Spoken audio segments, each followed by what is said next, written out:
K뷰티, 아직도 그냥 한류라는 단어로만 보고 계신가요?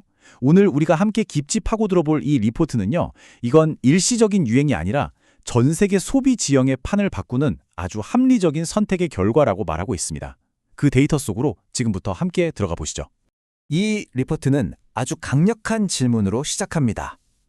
우리가 지금 보고 있는 이 K뷰티 붐, 이게 단순한 문화 현상일까요? 아니면 전 세계 소비자들의 지갑 사정에 만들어낸 거대한 구조적인 변화의 시작일까요? 자, 그럼 가장 먼저 이 변화의 근원, 그러니까 이 거시적인 흐름부터 짚어봐야겠죠. 모든 것은 결국 소비자들의 지갑에서 시작됩니다. 자, 이 차트를 한번 보시죠. 여기서 핵심은 뭐냐면요. 전 세계적으로 실질 소득이 정체되면서 소비자들이 이제 가성비를 훨씬 더 중요하게 생각하기 시작했다는 겁니다. 데이터가 아주 명확하게 보여주죠. 비싼 프레스티지 시장보다 합리적인 메스티지 시장의 성장세가 훨씬 가파릅니다. 합리적인 소비로의 대전환, 이게 바로 첫 번째 키워드입니다. 이런 경제적인 압박이 뭘 만들어냈냐? 바로 듀프 문화라는 새로운 트렌드입니다. 근데 이건 더 이상 값싼 짝퉁을 찾는 게 아니에요. 정보를 바탕으로 스마트한 대안을 찾아내는 아주 영리한 소비 행태인 거죠. 여기서 스킨텔렉추얼이라는 아주 중요한 새로운 소비자 유형이 등장합니다. 이 사람들은요, 더 이상 화려한 브랜드 이름이나 비싼 포장 같은 거에 속지 않아요. 중요한 건 바로 이 병 안에 무엇이 들었냐는 겁니다. 이 그래프 좀 보세요. PDRN 같은 아주 특정적인 고효능 성분에 대한 검색량이 지난 2년 동안 말 그대로 폭발적으로 증가했습니다. 레티날도 마찬가지입니다. 이건 뭘 의미할까요? 소비자들이 이제 마케팅 스토리가 아니라 데이터랑 성분표를 직접 공부하고 있다는 아주 명백한 증거입니다. 시장의 주도권이 브랜드에서 똑똑한 소비자로 완전히 넘어가고 있는 겁니다.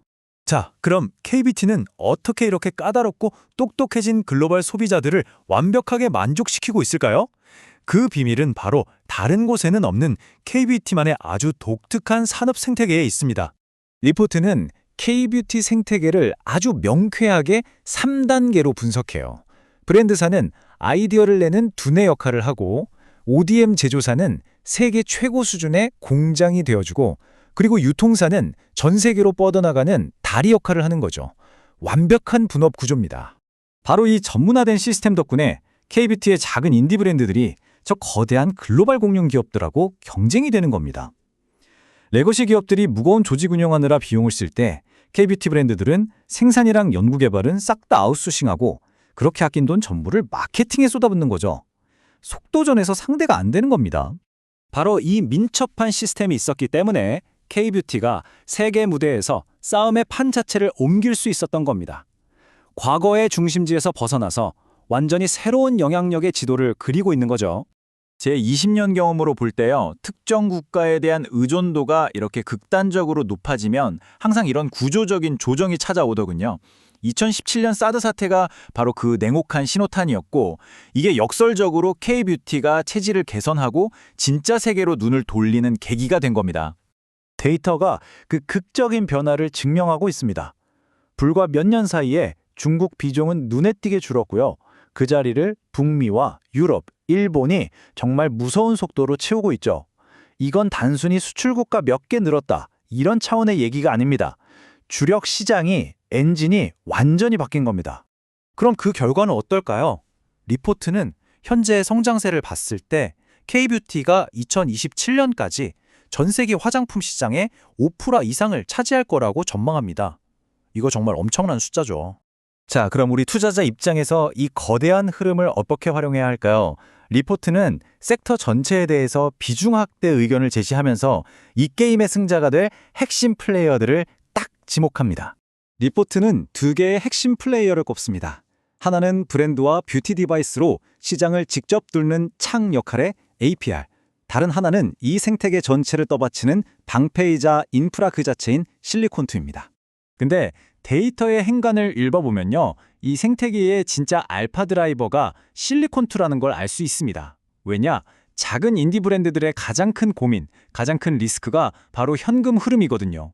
실리콘투가 재고를 현금으로 선매입해주니까 브랜드들은 돈 걱정 없이 마케팅에만 집중할 수 있는 겁니다.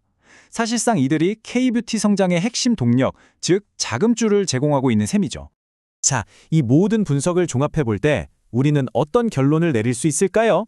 리포트의 결론은 명확합니다. 비중 확대. 저 역시 지금까지 우리가 함께 분석한 이 구조적 변화에 근거해 본다면 이 의견에 동의합니다. 다만 제 20년 경험에 비추어 한 말씀만 좀 덧붙이자면 스토리가 이렇게 명확하고 좋을 땐 단기 변동성을 반드시 각오해야 합니다. 개인 투자자들이 모두 올라탄 버스는 종착역에 도착하기 전에 반드시 심하게 흔들린다. 이런 말도 있잖아요. 중요한 건 그 흔들림에 던져버리는 게 아니라 이 강력한 펀더멘탈을 믿고 버티는 것이겠죠. 따라서 가장 중요한 포인트는 이것입니다. K뷰티의 부상은 우리가 타이밍을 맞춰야 하는 단기적인 유행이 아니라는 겁니다. 이건 우리가 그 구조를 이해하고 현명하게 대응해야 할 거대한 경제 현실이라는 점이죠. 지금까지 호스트 스피커였습니다.